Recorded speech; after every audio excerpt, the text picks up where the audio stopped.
Hoje você vai aprender sobre o básico do teto salarial e como funcionam os contratos da NFL. Muito boa tarde, meus amigos, muito bom dia. Aqui quem fala é o Rafael do Blitz Sport Pub. E sem mais delongas, a gente vai falar um pouquinho sobre os contratos, né? Primeiro dia aí oficial da Free Agency, muita coisa acontecendo, muita coisa já aconteceu também. E se você que não entende muito de como funciona isso deve estar se perguntando o que está acontecendo, a gente vai tentar aqui explicar um pouquinho de maneira resumida. Então, sem mais delongas, bora lá! Bom, gente, eu preparei um material aqui rapidinho, só para a gente conseguir tentar explicar mais ou menos como funciona aqui o teto salarial dos contratos. Um pouco de contexto histórico, então, né? O teto salarial, ele é um limite que é imposto aos times de quanto que eles podem gastar com jogadores naquele ano, né? Então, esse valor é um valor fixado antes do início do ano oficial da liga, que começa no mês de março, e ele é calculado mais ou menos assim, isso aqui só para a gente entender, né? Então, a receita anual da liga multiplicado pela porcentagem determinada no acordo coletivo que deve ir para os jogadores, normalmente isso gera entre 48% a 50%, menos o custo dos benefícios desse acordo coletivo, e esse valor será dividido entre 32, porque é o número de franquias na NFL. E o resultado disso dá o teto salarial. A primeira vez que o teto salarial foi implementado na NFL foi em 1994 e ele começou num valor de 34,6 milhões de dólares. Hoje, em 2024, o teto salarial atual da liga está em 255,4 milhões e esse valor foi um aumento de 30 milhões em relação ao do ano anterior. Então isso mostra aí o constante crescimento da liga, conforme ela aumenta as suas receitas, conforme ela consegue acordos melhores de transmissão com as emissoras de televisão. Tudo isso aumenta a receita da liga e, consequentemente, né, aumenta o teto salarial da NFL. Duas coisinhas que você precisa saber: os times eles são obrigados a ficar abaixo do teto salarial. Então, começando aí o primeiro dia da Free Agency, né, começando oficialmente o novo ano da liga, os times eles têm que estar com os jogadores, todos os jogadores da elenco sendo pagos dentro deste limite de 255,4 milhões. Então, os times que estão acima desse teto salarial, eles precisam ou reestruturar contratos de jogadores ou eles precisam cortar jogadores. A gente vai ver mais ou menos aí como é feito isso mais para frente. Os times também eles são obrigados a ficar acima do mínimo do teto salarial, ou seja, até a temporada começar, 90% do seu teto salarial tem que estar gasto com jogadores, né? Então acho que não deve ter muita gente que sabe disso, mas existe essa regra, então o time tem que ficar entre 90% a 100% do teto salarial todo ano. Contratos. Como que os contratos funcionam? Então, basicamente a gente tem aqui 3 itens importantes para a gente analisar num contrato de um jogador na NFL. Ele vai ter o salário base, ele vai ter bônus nesse contrato. O bônus geralmente são de 2 tipos, né? Eles são bônus por permanência no elenco e o bônus na assinatura do contrato.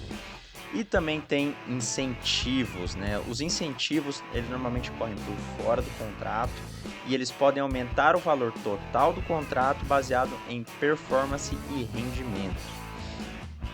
O salário base e o bônus, eles contribuem para o valor total deste contrato.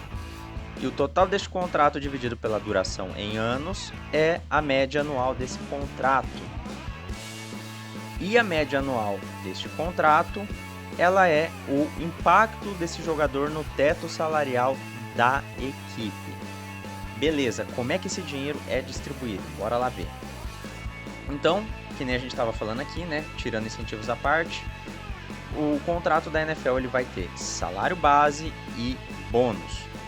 Como que funciona esse dinheiro? Então a gente tem a parte do dinheiro que é garantido e a parte do dinheiro que não é garantido. E para os jogadores o que mais importa também, além da média salarial, é o tanto de dinheiro garantido que pertence nesse contrato. Então temos aqui um exemplo, né? Parte do salário base pode ser garantido e também não garantido.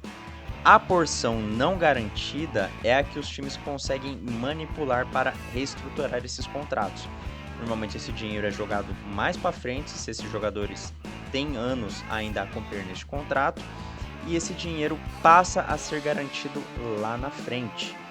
E o bônus, ele é o dinheiro garantido, é o dinheiro que não importa o que aconteça, né, se esse jogador vai estar ou não no time, se ele vai estar jogando ou não, esse dinheiro vai ser pago. A parte não garantida é aquela parte que, se eventuais coisas acontecerem, esse jogador não vai receber esta parte. Combinado?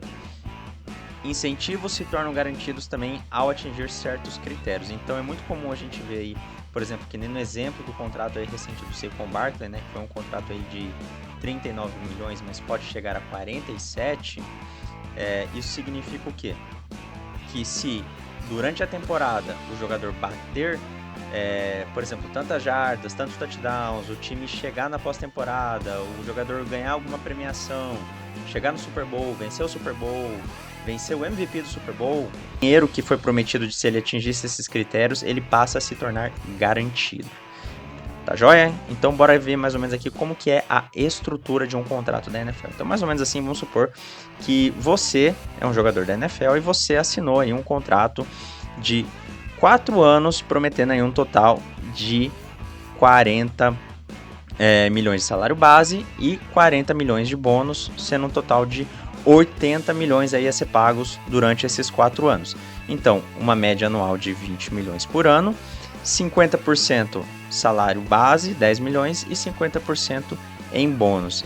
Para aqui, fins educativos, vamos fingir que 100% do salário base não é garantido e 100% do salário do bônus ele é garantido, tá joia? Então 50-50.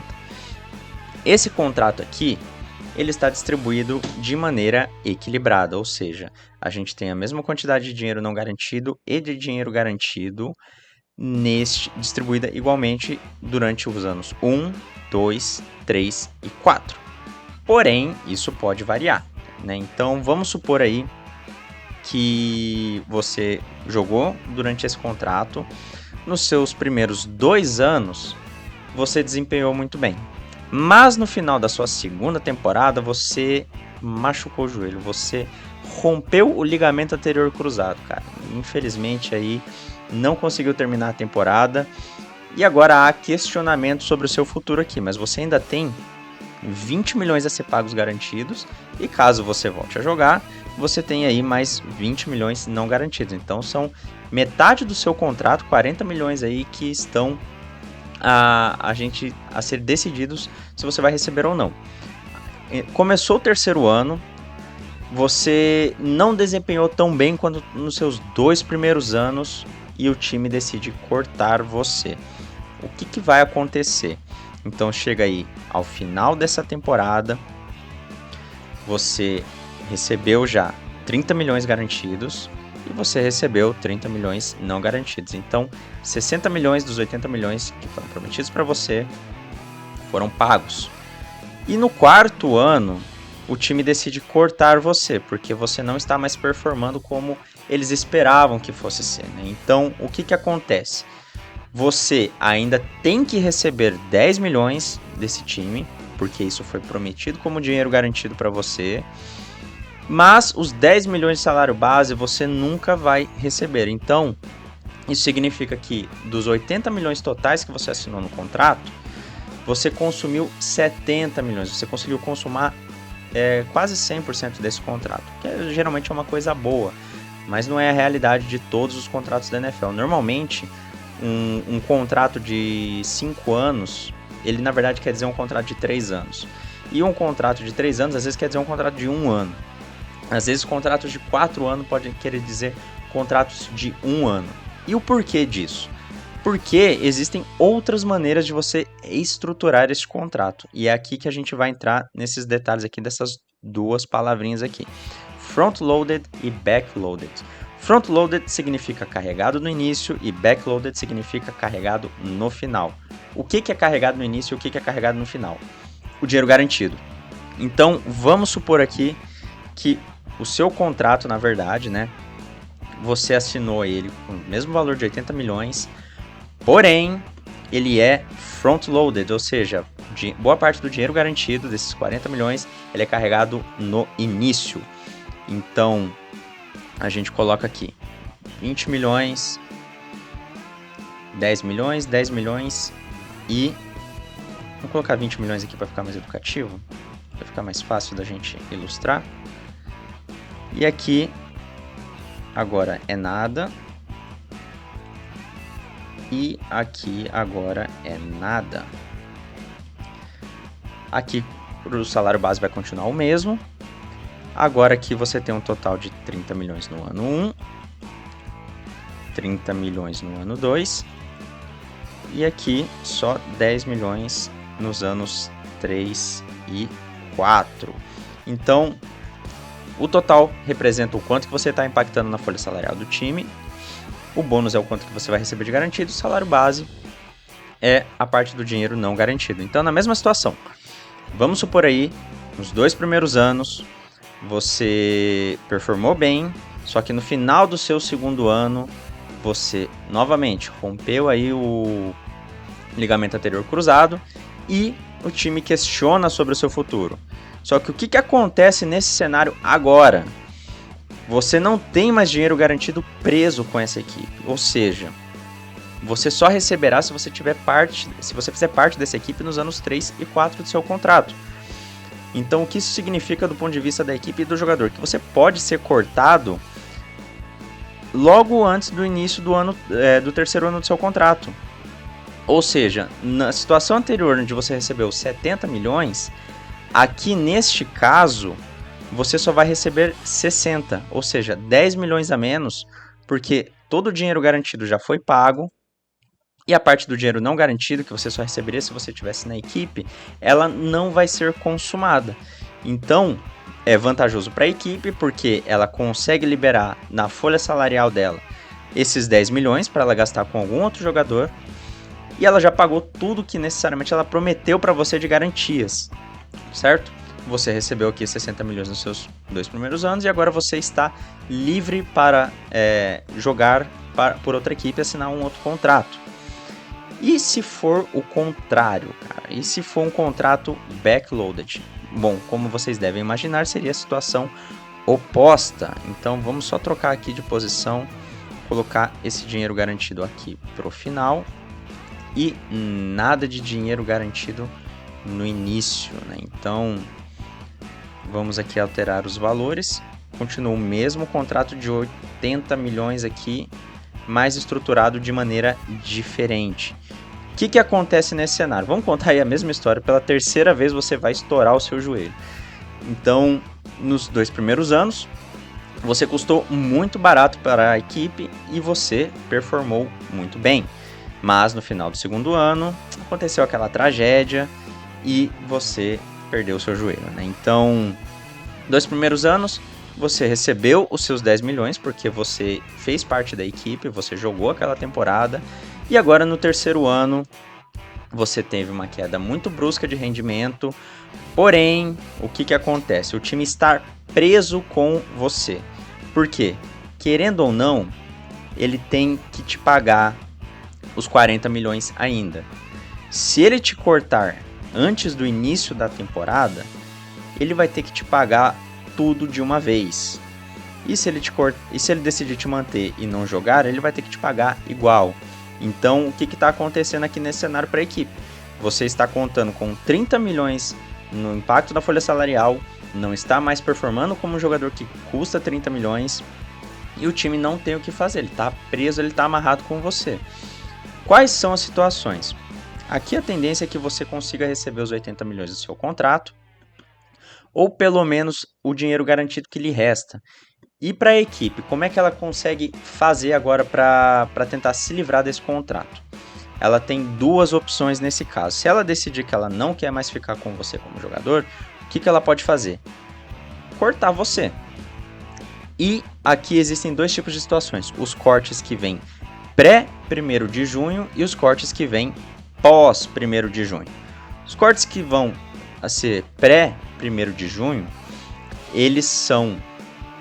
os times são obrigados a pagar todo o restante do valor garantido naquele mesmo ano. Ou seja, seria o mesmo que dizer que se você for cortado, ou seja, você não vai receber, você não vai ter mais esse dinheiro aqui. Ano 3, ano 4, dinheiro não garantido, mas o que acontece? O time tem que te pagar os 40 milhões naquele ano. E em vez de 30 milhões, você passa a ter um cap hit aí para a equipe de 40 milhões. E isso é o que as equipes chamam de dead cap ou dead money. Significa dinheiro morto, é um dinheiro que eles não conseguem mexer e é um dinheiro que está preso em um jogador que não está mais na equipe. Então isso é um cenário muito ruim para as equipes, né? Elas terem que pagar um jogador que não está mais contribuindo, e por conta disso, a parte do dinheiro garantido costuma ser o grande problema assim, das equipes e a grande solução para os jogadores que querem garantir, né, o seu futuro, apesar dos pesares, né? A gente sabe que a NFL é um esporte que tem muitas lesões. Agora, o que acontece se a equipe me cortar pós 1º de junho? Quando a equipe corta um jogador pós 1º de junho, ela consegue parcelar esse dinheiro garantido, dividindo entre 50% naquele ano e 50% no ano seguinte. Então ela decide carregar o seu dinheiro garantido, o impacto que você vai ter na folha, por 2 anos ao invés de 1. Equipes que estão com o teto salarial muito apertado, elas tendem a fazer essas designações de corte para pós 1º de junho. E esse ano aconteceu com o Arik Armstead. Apesar dele estar sendo cortado agora, as equipes elas podem designar até 2 jogadores para serem cortados. Elas afirmam que esse jogador vai ser cortado pós 1º de junho e elas já conseguem antecipar esse dinheiro que vai ser dividido em 2 anos. Então o que aconteceria aqui, né? Em vez de você ter esse impacto de 40 milhões em um ano, você vai ter 20 milhões impactado, esse dinheiro não existe mais e a equipe conseguiu aqui parcelar o dinheiro que ela vai ter de gasto com você. Então, ao final deste contrato, o que a gente tem? Foi 80 milhões prometido e 4 anos. A realidade que aconteceu foram 2 anos jogados e 60 milhões pagos. Então é mais ou menos assim que funciona. É claro que existem muitas outras complexidades dentro de um contrato. A gente tem N maneiras de estar estruturando isso. Você tem cláusulas de não troca, você tem cláusulas de reestruturação, você tem cláusulas de o que pode ser feito com esse dinheiro garantido. É claro que também tem a parte de poder manipular o salário base, né? Então, por exemplo, quando a gente entra muito na questão das equipes entrando em contato com esses jogadores que têm contratos altos, reestruturando o salário base, que é assim como as notícias saem, a gente está reestruturando a parte não garantida do salário base desse jogador. Dependendo de quanto for esse valor pode ser reestruturado. E o que acontece? O valor que ele é reestruturado, ele é jogado como dinheiro garantido para o ano seguinte, e ele é pago na forma de bônus. Então é dessa forma que os times conseguem fazer uma manipulação do teto salarial e a manipulação do valor do contrato dos jogadores. Então, na prática, o que a gente acaba vendo é um valor de média anual quando sai a notícia da renovação, da assinatura. Na prática ela pode ser um pouco mais diferente dependendo de como esse contrato é estruturado e de como os times decidem manipular essa estruturação. Então é mais ou menos isso, assim como funciona, meus amigos. Espero que vocês tenham gostado, espero que vocês tenham entendido um pouco de como funciona, né? Aos poucos vocês vão pegando um pouco o jeito, conforme vai saindo, né? Os contratos têm cada vez saindo de forma um pouco mais complexa e estruturada, os times têm ficado mais inteligentes aí em relação à manipulação do teto salarial, mas de vez em quando não dá para escapar, né? Assim como aconteceu agora há pouco, Mike Williams acabou de ser cortado do Los Angeles Chargers, justamente porque anteriormente foi feita manipulação do teto salarial. E o jogador ele estava aí para ter um impacto de 32 milhões na folha dos Chargers, que ainda precisavam ficar abaixo do teto para esse início de temporada, e eles conseguiram salvar 20 milhões cortando o jogador, porque ele só tinha 12 milhões de dinheiro garantido. Então, na prática, o Mike Williams está livre para assinar com qualquer outra equipe e ainda vai receber 12 milhões aí do Los Angeles Chargers. Então, não se esqueça de deixar o like se você gostou desse vídeo, se você conseguiu entender alguma coisa. Se inscreva no canal, comente aqui se você tem alguma sugestão de que tipo de conteúdo que a gente pode trazer ainda mais. Um grande abraço e tchau!